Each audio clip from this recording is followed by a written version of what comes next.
Hello, I am now going to attempt to record the whole of Sea Thief in one go without forgetting any words, rushing or gasping or overacting. Okay. I am not alone.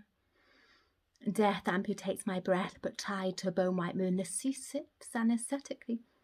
A physician stroking my feet. Sea thief. She begs for more on salt-thirst knees. Sea thief, sea thief, sea thief. We're taught to fear the dark, the deep, the cold, not with words but whispered glances. They place the fears of all the ages inside our skins as prickles. But these days I see things upside down, not right. My path a rippled moon against a sky so black it blinds. And all the while this sea is frozen to the core, abloat with depth and darkness. I should be terrified, but teachers I have learnt tell lies. Sea thief, we are to death as bird to song to spring, so here I stand, though not alone, for all of sea is at my side. Even her gulls alight to greet the fallen, before me they strew, limbs cleaved, burst, broken, eyes wide as chasms.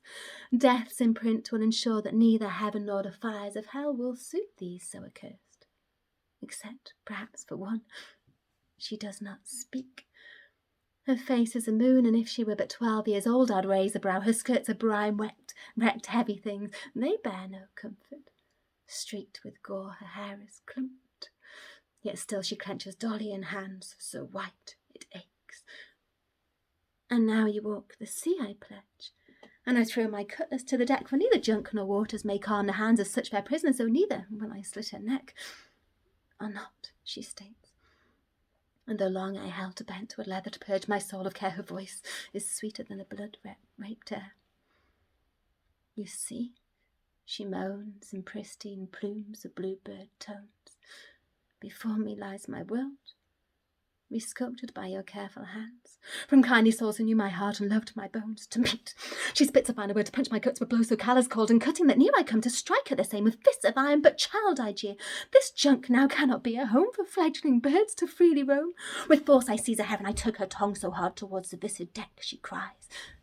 And death is but a mouth to feed, I swear, life but fuel for morbid famish. No. She comes alive to find my eye. An enchantress, a dredge of the long-forgotten that till now obscured the shrivelled morsels of my better nature. I'll pledge you one more night, she whispers feathers. And if your bones still dodge a gibbet's rhythmic sway by morning break, I'll do more than let you take my life. I will tie my soul to drudge in skivvy thrall to see lapse at last the sun's dead toll, and just like that, I am beguiled. And I find her words intrigue, though lash her neck in rope of noose-knot bow, and chuck Dolly to the sea for measure. For child who bargains with the devil must know she is a child no longer. By sunrise then I wage. No skin off my nose to make such a pact as this, for slaughter is a thirsty job, and even wicked bones must know their rest. But though her lips have turned fair blue from cold, and though her hands, they leaf-like, tremble, her eyes drink me till my soul feels the weight of growing hold, and sleep, when it comes, is troubled. Awake. At dawn she breathes in dream, her voice wind-borne on ebb and flow. But as I raise my head to skies that once were plagued with thunder, my mind is grog, black, rot. Ah, I cry. A witch's catch you surely are, for when last I saw this life, it was laid flat as ink. But as clouds crack to throw morn break upon her form, my gasp, I find, is filched to see my stripling is made done no more. Her breasts have bloomed as quilted down, her mouth has scorched a sunset red. Between her thighs a river flows at her bequest. On pleading knees I gorge and I gorge and I gorge myself. My love, my words are spelt as ocean tilts my drunken vicious wheel, and battle squalls monsoon waters fall in sheets to wash my deck of blood and severed gobs of mortal meat. But as I raise my head for eyes that once I sought to drown, but now I glut and yearn, I see her hands, as pale as shape-sake of her face, and for a tick I am once more bewitched, till sudden swallows can escape to fix my neck, and no she loosen from underestimate restraint of her own nape. A split-second man, she cries, that's all it takes, and now to spill the spoils for she who's won, then yank I feel a rope she tugs on baton swung to crush my helpless scruff. No cutlass here, no hat, she laughs. As sea rains swamp my deck to dine upon a better glimpse and see, she scorns. As hands once milk with fear now wash of blood she gathers from women's river. In gibbet I will see you hang, my hands tattooed in blood upon your chest. And then in hell you'll be the laughing stock for all to mock. And as she speaks with choke, I feel her palms upon me press, and mortal wounds like tar and feathers, till not one scrap of skin does lie uncovered. You cannot sail alone a junk as this, I heavy plea his hand, she now pounds cruel with nails to beam and crucifix. Oh, I am not alone, says she, her shingled undertow eyes sunken, black and cold, familiar.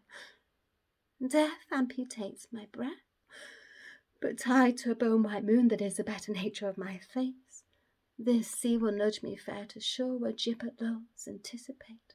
Sea thief! I spit my gripe on thirsty lips against the crush of noose. Sea thief!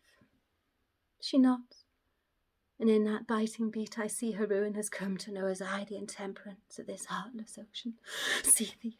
But before my eyes hem off this ragged fray of life for one last time, I catch her own match mine and mourn, as at her feet sea sips for stories more and more and more and more. Sea sips for stories more.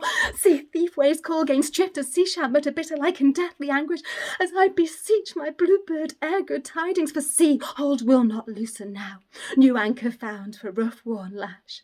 And as I pass, sea sips and tickles devil's jig. Tell us a story, I hear sea lap. Sea thief, sea thief, sea thief.